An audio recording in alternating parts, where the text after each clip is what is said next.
శ్రీగురుభ్యో నమః. హరి ఓం.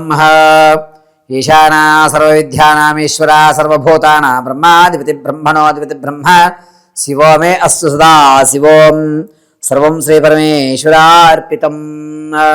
మిథున రాశి వారు ఈ మార్చి నెలలో వీరి యొక్క ఆర్థిక పరిస్థితులు, ఆరోగ్య స్థితిగతులు, ఉన్నతమైన స్థితిగతులు ఏ విధంగా పొందాలి, ఏ యొక్క దేవతారాధన చేస్తే ఏ విధంగా ఉండబోతోంది అనే విషయంలో మనం పరిశీలన చేసుకుంటే, ముందుగా ఎవరెవరు మిథున రాశిలోకి వస్తారు అనగా మృగశిర నక్షత్ర 3-4 పాదాలు, అదేవిధంగా ఆరుద్ర నక్షత్ర 4 పాదాలు, పునర్వసు 1-2-3 పాదాల వారు మిథున రాశిలోకి ఇచ్చేస్తారు. మిథున రాశి వారు వీరి యొక్క ఆలోచన మార్చి నెలంతా కూడా ఉన్నతంగా ఉంటుంది. ప్రతి దానికి కూడా కష్టే ఫలే నమ్ముతుంటారు. కర్మ సిద్ధాంతాన్ని అనుసరిస్తూ నాకు ఏమి జరిగినా అది మంచైనా చెడైనా భగవత్ నిర్ణయమే అనేటువంటి ఒక స్పోర్టివ్ స్పిరిట్గా ఉంటారు. పైగా ఇటువంటి వారితో మనం స్నేహం చేయడం వల్ల ఎవరితో ఏ విధంగా మాట్లాడాలనే విషయం, ఎంతవరకు మనం ఆలోచించాలి, ఏది పట్టుకోవాలి, ఏది వదిలేయాలి అనే విషయం మనం తెలుసుకోవడం జరుగుతుంది. మిథున రాశి వారికి ముఖ్యంగా ఆర్థిక విషయంలోకి వస్తే కనుక వచ్చేది చాలా తక్కువ ఉంటుంది, ఖర్చు పెట్టేది మాత్రం ఎక్కువగా ఖర్చు పెడుతుంటారు. విందు వినోదాల్లో తర్వాత చూద్దాం, ముందు నువ్వు ఖర్చు పెట్టేవయ్యా అని మిమ్మల్ని ఎదలు తోస్తుంటారు. ప్రతి చిన్న విషయాల్లో కూడా ధనం విషయంలో మీరే ప్రధానంగా కనబడుతుంటారు. నా దగ్గర లేదురా నాయన అన్న, నువ్వు సూర్యుడు పెట్టిన ఇప్పించు, నేను మళ్ళా ఇస్తానని మిమ్మల్ని ఇబ్బంది పెట్టి మీ దగ్గర నుంచి ధనాన్ని పిండుకునే అవకాశం లభిస్తుంది. అప్పు ఎవరైతే తీసుకుందాం అనుకుంటున్నారో వీరికి అప్పు పుట్టేటువంటి అవకాశం 60% మాత్రమే కనబడుతుంది. చాలా జాగ్రత్తగా ధనం విషయంలో ఉండాలి. ప్రతి పనిలో కూడా ధనాన్ని వేరే వాళ్ళ పేరు పెట్టి చేసుకోవడం కలిసి వచ్చేటువంటి సూచన. ఇక విద్యార్థుల విషయానికి వస్తే జ్ఞాపక శక్తి కాస్త తగ్గుతుంది. అయినా కూడా ఉత్తీర్ణతకి కావలసినటువంటి శ్రమ మీరు పడతారు. భగవత్ నిర్ణయం వల్ల మీరు అనుకున్నటువంటి ఉత్తీర్ణత సాధిస్తారు. రాజకీయ నాయకులకు జనాల్లో కాస్త గౌరవం అనేటువంటిది తగ్గుతుంది. తగ్గినా కూడా జనాల్లో మీరు చేసినటువంటి మంచి పనుల వల్ల ఈరోజు మిమ్మల్ని గుర్తుపెట్టుకుని ఈ నెలంతా కూడా మిమ్మల్ని ఆ జనం ఏమీ అనకుండా వదిలిపెడుతూ ఉంటారు. సంగీత, సాహిత్య, సినీ, కళా పరిశ్రమలు ఎవరైతే ఉన్నారో వారికి ఈ నెలంతా కూడా మార్చిన గడ్డుకాలంగా చెప్పొచ్చు. వచ్చేటువంటి అవకాశం స్వయంకృత అపరాధం వల్ల ఏదో విషయంలో మీరు దాన్ని విడిచిపెట్టేయడం కానీ, లేకపోతే ట్రాఫిక్ జాముల వల్ల ఆ అవకాశాన్ని అందిపుచ్చుకోలేనటువంటి స్థితిగతుల్లో ఉంటారు. పైగా వ్యాపారాలు చెయ్యాలి అనేటువంటి ఆలోచన ఉన్నటువంటి వాళ్ళు పేపర్ వర్క్ మాత్రమే చేయండి. వ్యాపారం ప్రత్యక్షంగా కానీ పరోక్షంగా కానీ చెయ్యవద్దు. వ్యాపారం చెయ్యాలి అనుకుంటే పేపర్ వర్క్లో కూడా మీకు ఫుడ్ బిజినెస్ సంబంధించి కానీ, మెడికల్ హోల్సేల్ డిపార్ట్మెంట్ సంబంధించి కానీ, ఈ సీ ఫుడ్స్ సంబంధించి ఆహార పదార్థాల అమ్మకాలు కానీ అద్భుతంగా కలిసి వస్తుంది. ఈ రాశివారు రియల్ ఎస్టేట్లో కానీ స్టాక్ మార్కెట్లో కానీ ధనాన్ని వెచ్చించాలి అనుకుంటే కనుక మార్చి 11వ తారీఖు నుంచి మార్చి 21 వరకు కూడా ఈ 10 రోజులు అత్యంత అద్భుతంగా కలిసి వస్తాయి. మీ ధనానికి ఎక్కడా నష్టం ఉండదు. సొంతింటి కళ అనేటువంటిది ఈ నెలలో కలగానే ఉంటుంది. మీరు ఒకవేళ ధనం ఇచ్చి బుక్ చేసినా కూడా కొన్ని కారణాల వల్ల అది అవాంతరాయాలు జరిగి ఆగిపోయేటువంటి వ్యవస్థ ఎక్కువ నడుస్తోంది. తాత ముత్తాతల నుంచి లభించేటువంటి ఆస్తి ఏదైతే ఉందో దానికి సంబంధించిన విలువైనటువంటి పత్రాలు మీకు కంటబడతాయి. మీకంటూ ఒక నమ్మకం ఏర్పడుతుంది. నాకంటూ ఆస్తి వస్తుంది అని దృఢ సంకల్పం అనేటువంటిది ఈ నెలలో ఏర్పడుతూ ఉంటుంది. అక్రమ సంబంధాలు కానీ, ప్రేమ వివాహాలు కానీ ఈ నెలలో అన్ని గోప్యంగానే ఉంటాయి. ఎక్కడ కూడా బయటపడే అవకాశం లేదు. కొత్త బంధాలు ఏర్పడినా కూడా పాత బంధాన్ని కొనసాగిస్తూ గోప్యంగా ఉంచుకుంటుంటారు. పైగా ఈ రాశివారు మీ యొక్క ఆలోచన విధానం అనేటువంటిది చాలా వింతగా ఉండడంతో ఇతరులు అనేకమైన మార్పులు జరిగాయనేటువంటి విషయాన్ని ఇతరులందరూ గ్రహించడం జరుగుతుంది.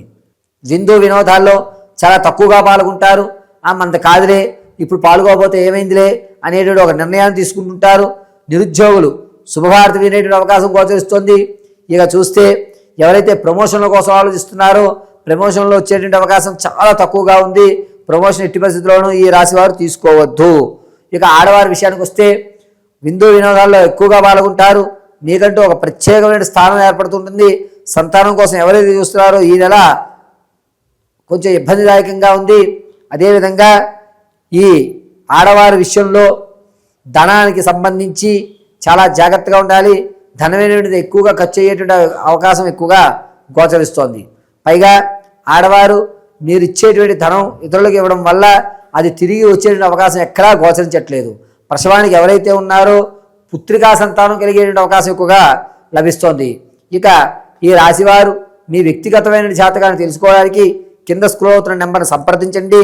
మీ date of birth, time, place of birth ఆధారంగా మీ పూర్తి జాతకాన్ని మీరు ఎప్పుడు గృహాన్ని కొనుక్కుంటే బాగుంటుంది, ఏ నెలలో మీరు వివాహం చేసుకుంటే అద్భుతంగా కలిసి వస్తుంది, అసలు మీరు అనుకున్న పనులు పూర్తి అవ్వాలంటే ఎటువంటి రెమెడీస్ చేసుకోవాలి, అగమ్య గోచరంగా ఉన్నటువంటి మీ స్థితిగతులు మారడానికి ఏ దేవతామూర్తి ఆరాధన చేయాలి అనేటువంటి పూర్తి విషయాన్ని విశదీకరించి చెప్పడం జరుగుతుంది. ఒకవేళ date of birth, time, place of birth మీ దగ్గర లేకపోతే కింద స్క్రోల్ అవుతున్న నెంబర్కి మీ ఫోటోని పంపించడం, మేము అడిగేటువంటి ప్రశ్నలకు మీరు సమాధానం చెప్పడం వల్ల గణాంక పరిమాణంగా మీ యొక్క స్థితిగతులు, మీ యొక్క ఆర్థిక అభివృద్ధి, అనారోగ్య సమస్య ఏదన్నా సరే పరిష్కారం ఖచ్చితంగా చూపించడం జరుగుతుంది. అయితే మార్చి నెలలో ఈ రాశివారు ప్రతిరోజు కూడాను లక్ష్మీదేవి ఆరాధన చేయడం కానీ, దుర్గాదేవి ఆరాధన చేయడం కానీ చాలా ఉత్తమం. ధనం అనేటువంటిది ఎంత ఖర్చు అయిపోతున్నా సంపాదన ఎక్కువగా ఉండాలి కాబట్టి లక్ష్మీదేవి ఆరాధన చేయండి. తామర పూసల మాల మెల్లో ధరించి ఉండండి. ప్రతిరోజు కూడా వెంకటేశ్వర స్వామివారి దేవాలయంలో జాజులతో ఒక మాలని స్వామివారికి సమర్పిస్తూ ఉండండి. శనివారము అదేవిధంగా సోమవారము పసుపు లేదా గోధుమ వర్ణంతో ఉన్నటువంటి బట్టలు కట్టుకోవడం అత్యంత అద్భుతమైన ఫలితాలు కనబడుతుంటాయి. కుదిరినంత వరకు కూడా నారాయణాయ నమః అనేటువంటి మహామంత్రాన్ని పఠించుకోవడం అత్యంత శ్రేయస్కరము. పైగా ఈ రాశివారు మీ యొక్క స్థితిగతులు మార్చుకోవడానికి ప్రతిరోజు కూడా గోవిందా గోవిందా గోవిందా అనుకోవడం అద్భుతమైన ఫలితాలు చూస్తూ ఉంటారు. మీ యొక్క అనారోగ్య విషయానికి వస్తే గొంతు దగ్గర నుంచి ఈ చెస్ట్ వరకు కూడా లాగడం, నరాలు లాగడం కానీ, లేకపోతే ఇక్కడ ఉన్నటువంటి ఎముకల్లో కొన్ని ఇబ్బందుల వల్ల ఎవరో కొట్టినట్టు అనిపించడం కానీ జరుగుతూ ఉంటుంది. అకాలమైనటువంటి మరణాలు కలలో కనబడుతూ ఉంటాయి. కలలో నీచమైనటువంటి రక్తయుక్తంతో కూడుకున్న కళలు వస్తూ ఉంటాయి. కాబట్టి వీరు ఎంత వీలుంటే అంతవరకు కూడా నృసింహ మహామంత్రాన్ని పఠించుకోవడం అత్యంత అద్భుతమైన ఫలితాలు ఇస్తూ ఉంటాయి. ఈ నెలలో మార్చి 18వ తారీఖు నుంచి మార్చి నెల 20వ తారీఖు వరకు కూడా చాలా జాగ్రత్తగా ఉండాలి. ఇది గడ్డు కాలంగా చెప్పవచ్చు. శత్రువులు అనేటువంటి వారు పొంచి ఉన్నా కూడా వారు మిమ్మల్ని ఏమీ చేయరు. ఈ నెలలో మీ యొక్క గుట్టుమట్టులు తెలుసుకోవడానికి మాత్రమే శత్రువు మీ దగ్గరికి వచ్చేటువంటి అవకాశం ఎక్కువగా గోచరిస్తోంది. పైగా మార్చి నెలలో ఈ రాశివారు మీ యొక్క ఆలోచన ధోరణి మారుతూ ఉండడం వల్ల సొంత వారికి దూరం అవ్వడము, ఎవరూ లేకుండా ఏకాంతంగా ఉండడానికి ఎక్కువ ప్రాధాన్యత ఇవ్వడం జరుగుతూ ఉంటుంది. ఈ నెలంతా కూడాను మీరు మీ అద్భుతమైన ఫలితాలు పొందడానికి ప్రతిరోజు కూడా నృసింహ మహామంత్రం కానీ, లక్ష్మీ నరసింహస్వామి వారి దర్శనం కానీ చేసుకోవడం అత్యంత అద్భుతంగా కలిసి వస్తుంది.